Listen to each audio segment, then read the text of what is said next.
అందరికీ నమస్కారం. నేను మీ ఆయుర్వేద డాక్టర్ చిట్టిపొట్ల మధుసూదన శర్మని. మనం ఈ వీడియోలో పురుషుల్లో యవ్వన శక్తి సామర్థ్యాలను అద్వితీయంగా పెంచే, ఉరు తొలగించే ఉత్తేజ్ లేహ్య తయారీ విధానం ఎలాగో తెలుసుకోబోతున్నాం. గత కొన్ని వీడియోల్లో కూడా పురుషులకు సంబంధించినటువంటి వివిధ రకాలైనటువంటి శృంగారపరమైనటువంటి అనుమానాలు, అపోహలు, నిజానిజాలు, వాస్తవాలు, వాటి గురించి కొన్ని వివరాలు తెలియజేయడం జరిగింది.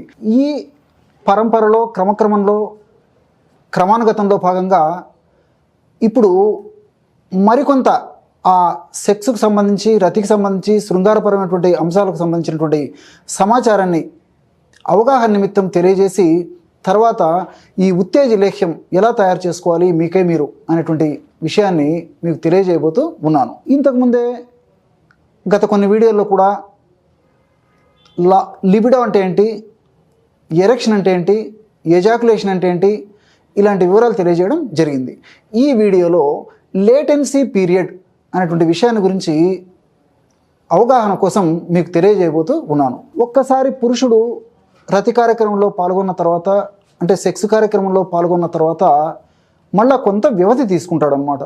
అంటే మొదటిసారి రతి కార్యక్రమం పాల్గొన్న తర్వాత మళ్ళీ రెండవసారి రతి కార్యక్రమం పాల్గొనేటప్పుడు మధ్య ఉండేటువంటి వ్యవధి ఏదైతే ఉందో దీన్ని లేటెన్సీ పీరియడ్ అనేటువంటి పేరుతో ఆధునికంగా పిలుస్తూ ఉంటారు. ఈ లేటెన్సీ పీరియడ్ అంటే ఒక్కసారి రతి కార్యక్రమం, శృంగార కార్యక్రమం, సెక్స్ కార్యక్రమం అయిపోయిన తర్వాత కొంతమందిలో అరగంట, గంటకే మరలా కోరికలు అంగస్తంభన జరిగితే, కొంతమందికి కొన్ని గంటల వరకు మరలా అంగస్తంభన జరిగేటువంటి పరిస్థితి ఉండదు.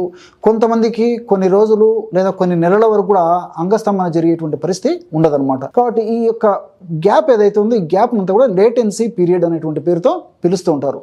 ఈ లేటెన్సీ పీరియడ్ ఈ విధంగా ఎక్కువగా ఉండేందుకు కారణాలు సర్వసాధారణంగా మానసిక ఒత్తిడి, బీపీలు, షుగర్లు, ఆధునిక కృత్రిమ రసాయన ఔషధాలు, కొన్ని రకాలైనటువంటి ఆధునిక కృత్రిమ రసాయన ఔషధాలు, ఇలాంటి అనేక రకాలైనటువంటి కారణాల వల్ల ఈ యొక్క లేటెన్సీ పీరియడ్ అనేది పెరుగుతూ ఉంటుంది. అంతేకాకుండా నిద్రలేమి, fast foods, junk foods, bakery foods ఎక్కువగా తీసుకుంటుండడము, అట్లే సమయానికి ఆహారం తీసుకోలేకపోవడము, సమయానికి విశ్రాంతి తీసుకోలేకపోవడము, ఇలాంటి అనేక రకాలైనటువంటి కారణాల వల్ల ఒక్కసారి సెక్స్ చేశాక రెండోసారి సెక్స్ చేసేందుకు మధ్యలో వ్యవధి ఎక్కువగా తీసుకుంటూ ఉంటుంది.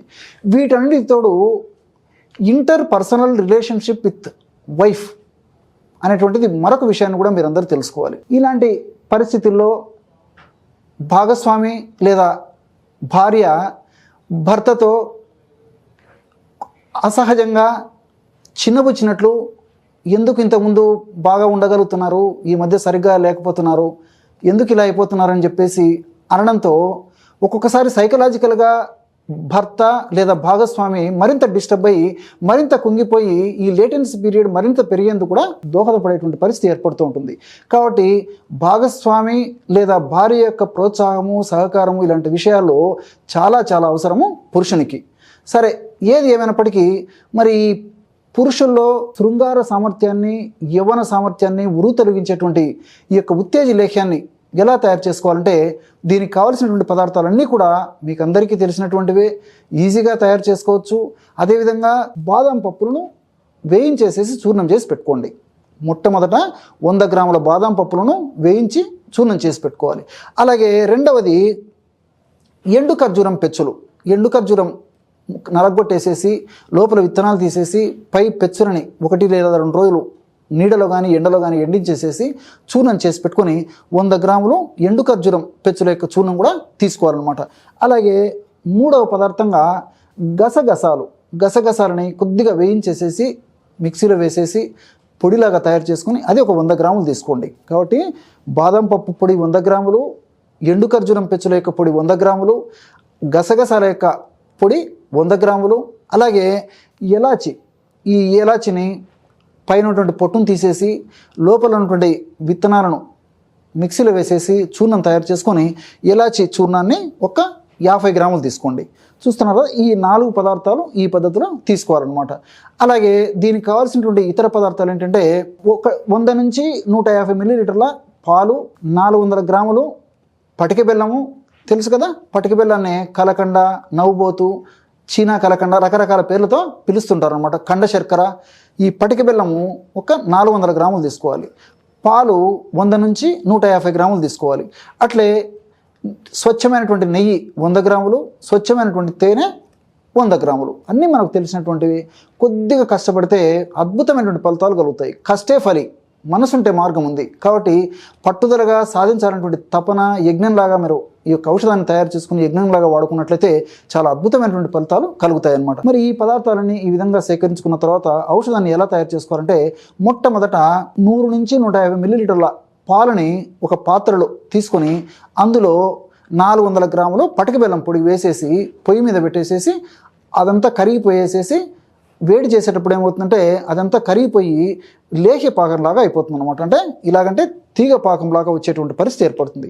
అలాగా తీగ పాకంలాగా వచ్చేటప్పుడు ఈ చూర్ణాలన్నిటిని వేసేయాలి. అంటే బాదం పప్పు చూర్ణము, అదేవిధంగా ఎండు ఖర్జూరం పెచ్చల యొక్క చూర్ణము, గసగసాల యొక్క చూర్ణము, ఎలాచి చూర్ణము, ఈ చూర్ణాలన్నిటి కూడా బాగా కలిపేసి ఆ పాత్రని పొయ్యి మీద దించేసి గోరువెచ్చగా ఉన్నప్పుడు నెయ్యి ఒక 100 మిల్లీలీటర్లు నెయ్యి వేసేయాలి. తర్వాత ఆ గోరువెచ్చదనం కూడా చల్లారిన తర్వాత తేనె 100 మిల్లీలీటర్లు అంటే 100 ml కొద్దిగా ఎక్కువ వేసుకుంటే సరిపోతుంది అనమాట. ఎందుకంటే ఒక్కొక్కసారి కొంతమంది ఆధునిక ఆయుర్వేద వైద్యులు, అదేవిధంగా ఇంతకుముందు సాంప్రదాయ వైద్యులు కూడా తేనె నెయ్యి సమభాగాలుగా కలపకూడదని చెప్పేసి చెప్తూ ఉంటారు. కాబట్టి కొద్దిగా తేనె కానీ నెయ్యి కానీ ఒక 10 ml హెచ్చు తగ్గులు వేసుకున్నా సరిపోతుంది అనమాట. ఈ విధంగా వేయడం వల్ల చల్లారేసరికి బ్రహ్మాండమైనటువంటి ఉత్తేజ లేహ్యం తయారవుతుంది. చూడండి, బ్రహ్మాండమైనటువంటి ఉత్తేజ లేహ్యం యవ్వన సామర్థ్యాన్ని ద్విగుణీకృతం చేసి చాలా అద్భుతంగా శక్తి సామర్థ్యాన్ని పెంపొందింపజేసేటువంటి, యవ్వన శక్తిని తొలగించేటువంటి బ్రహ్మాండమైనటువంటి లేహ్యం తయారైపోయింది. చూశారు కదా. ఈ విధంగా తయారు చేసుకున్నటువంటి లేహ్యాన్ని ఉదయం పరిగడుపున ఒక గచ్చకాయ ప్రమాణం చప్పరించేసేసి పాలు సేవించాలి. ఒక కప్పు పాలు, గోరువెచ్చని పాలు. అలాగే రాత్రి పడుకునేటప్పుడు కూడా కేవలం గచ్చకాయ ప్రమాణం, ఈ ప్రమాణం తీసుకొని, లేదంటే కొంచెం శరీరం దృఢంగా ఉండి సమస్య మరీ ఎక్కువగా ఉండి జీర్ణశక్తికి బాగా ఉన్నటువంటి వాళ్ళైతే ఒక చిన్న ఉసిరికాయ ప్రమాణం వరకు కూడా వాడుకోవచ్చు అనమాట. ఈ ప్రమాణం మ్యాక్సిమం. సో రాత్రిపూట కూడా ఇలాగా ఈ యొక్క ఔషధాన్ని సేవించి ఒక కప్పు గోరువెచ్చని పాలు సేవించాలి. ఈ విధంగా క్రమం తప్పకుండా సేవించడం వల్ల శరీరంలో వివిధ రకాలైనటువంటి మార్పులు జరిగి శృంగారపరమైనటువంటి అనేక ఇబ్బందులు తొలగేందుకు కూడా ఈ యొక్క ఔషధం చాలా అద్భుతంగా పనిచేస్తుంది. అంటే కోరికల విషయంలో కానీ, అంటే బ్రహ్మాండమైనటువంటి శక్తి సామర్థ్యం పెరుగుతుంది. సెక్స్ అనుభవించాలనేటువంటి కోరికలు పెరిగిపోతాయి. అంటే రతి సామర్థ్యాన్ని బాగా పొందాలనేటువంటి కోరికలు పెరిగిపోతాయి. అంతేకాకుండా అంగస్తంభన బాగా జరుగుతుంది. జరిగినటువంటి అంగస్తంభన చాలాసేపు ఉంటుంది. అట్లే త్వరగా వీర్యం పతనం కాకుండా, స్ఖలనం కాకుండా చాలా సంతృప్తికరంగా భాగస్వాములకు ఇద్దరికీ సంతృప్తికరంగా ఉండేటువంటి పద్ధతిలో ఈ యొక్క ఔషధం పనిచేస్తుంది. భావప్రాప్తి కూడా చాలా చక్కగా ఉంటుంది. అదేవిధంగా స్పెర్మ్ యొక్క క్వాంటిటీ, వీర్యం యొక్క క్వాంటిటీ ప్రమాణాన్ని, అదేవిధంగా వీర్యం యొక్క క్వాలిటీని కూడా పెంచేందుకు ఈ ఔషధం చాలా చక్కగా ఉపయోగపడుతుంది. ఈ విధంగా అనేక రకాలైనటువంటి ఈ ఔషధ గుణమైనటువంటి ఔషధాన్ని ఈ పద్ధతిలో వాడుకోవాలి. అదేవిధంగా ఈ యొక్క ఔషధం అయిపోయిన తర్వాత మరలా ఎప్పుడన్నా అవసరమైనప్పుడు మరలా తాజాగా తయారు చేసుకుని వాడుకుంటుంటే సరిపోతుంది అనమాట. మరి ఈ యొక్క ఔషధాన్ని మాత్రము అధికంగా బరువు ఉన్నటువంటి వాళ్ళు, అదేవిధంగా కొలెస్ట్రాల్ సమస్య ఉన్నటువంటి వాళ్ళు, షుగర్ వ్యాధిగ్రస్తులు, ఇలాంటి వాళ్ళు మాత్రం ఈ యొక్క ఔషధాన్ని వాడుకోకుండా, నేను గత కొన్ని వీడియోల్లో కూడా అందరూ వాడుకోదగ్గ అనేక రకాలైనటువంటి మీకే మీరు చేసుకోదగ్గ సులువైనటువంటి అద్భుతమైనటువంటి ఫలితాలు పొందదగినటువంటి అనేక రకాలైనటువంటి ఔషధాలు చెప్పడం కూడా జరిగింది. కాబట్టి ఆ యొక్క ఔషధాలు వాడుకుంటే సరిపోతుంది అనమాట. ఈ యొక్క ఔషధము మల్టిపుల్ బెనిఫిట్స్, అంటే దీంట్లో అనేక రకాలైనటువంటి పోషకాంశాలు ఉన్నాయి. నేను చెప్పినటువంటి ఈ యొక్క ఆహార ద్రవ్యాల్లో అన్నింటిలో కూడా వివిధ రకాలైనటువంటి రసాయన పదార్థాలు, రసాయన అంశాలు, రసాయన తత్వాలన్నీ కూడా ప్రత్యుత్పత్తి వ్యవస్థ మీద చాలా అద్భుతంగా పనిచేసి శక్తి సామర్థ్యాన్ని వృద్ధి చేసేందుకు చాలా అద్భుతంగా ఉపయోగపడతాయి. చూశారు కదా. ఇటువంటి అద్భుతమైనటువంటి ఈ యొక్క ఉత్తేజ లేఖ్య తయారీని ఈ యొక్క వీడియోలో మీరు తెలుసుకున్నారో. మరొక వీడియోలో మరొక అంశంతో మళ్ళీ కలుద్దాం. అంతవరకు నమస్కారం. మీ చిట్టిపట్ల.